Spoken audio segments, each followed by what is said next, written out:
Selamat datang di channel Lulus SMA. Hai Lumaners.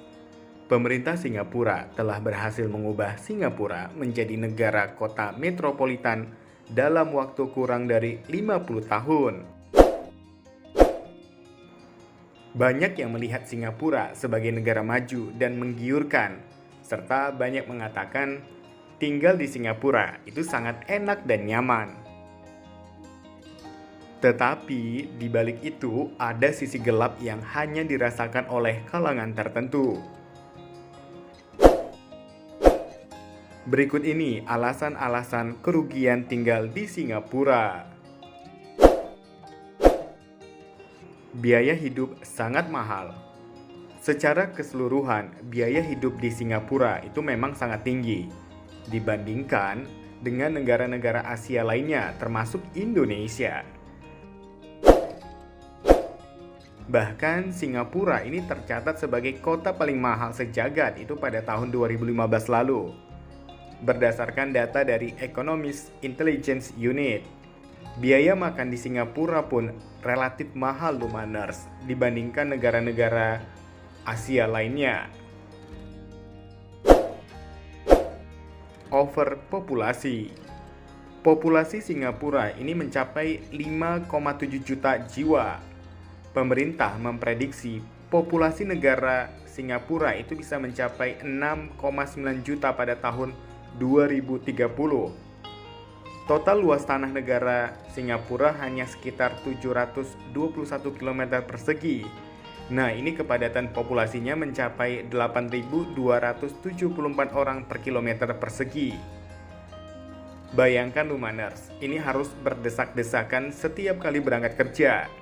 Dan bayangkan juga, ini antrian orang-orang saat jam makan siang ataupun jam-jam tertentu. Harga sewa tempat tinggal yang sangat mahal. Kekurangan dari menetap di Singapura adalah harga sewa tempat tinggal yang sangat mahal Lumaners. Apalagi perumahan yang dekat dengan pusat kota atau apartemen yang dekat dengan pusat-pusat kota. Itu seperti Orchard Road, Holland Village, dan lain sebagainya. Perumahan horizontal itu biasanya sangat mahal. Harga untuk memiliki apartemen di Singapura itu setidaknya seseorang harus mengeluarkan uang mulai dari 143 juta untuk setiap meter persegi. Transportasi. Pada jam-jam sibuk, seringkali terjadi kerusakan kereta MRT. Penduduk setempat selalu mengatakan pemerintah tidak pernah menyebut masalah.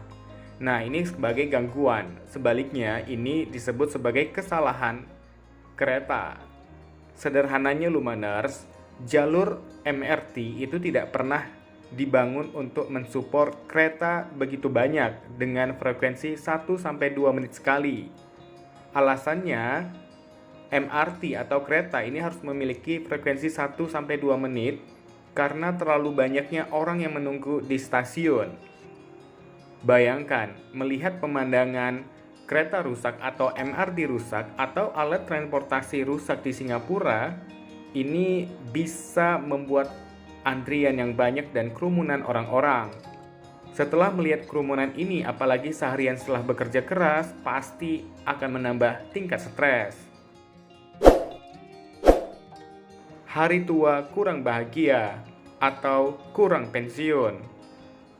Usia pensiun minimum di Singapura adalah 62 tahun secara hukum.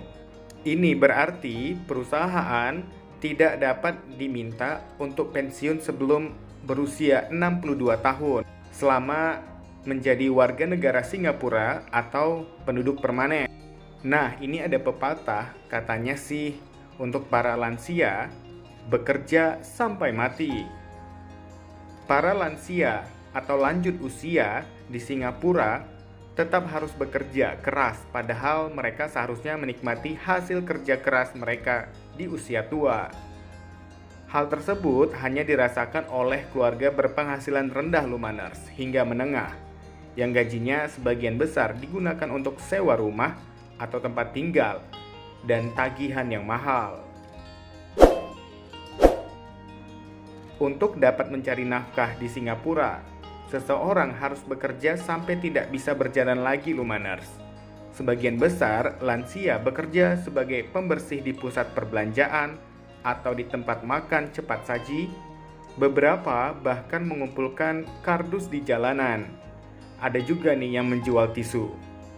Ini hanyalah beberapa contoh di mana sebagian besar dari lansia di Singapura menerima kenyataan bahwa untuk tetap mendapatkan penghasilan harus benar-benar bekerja sampai mati.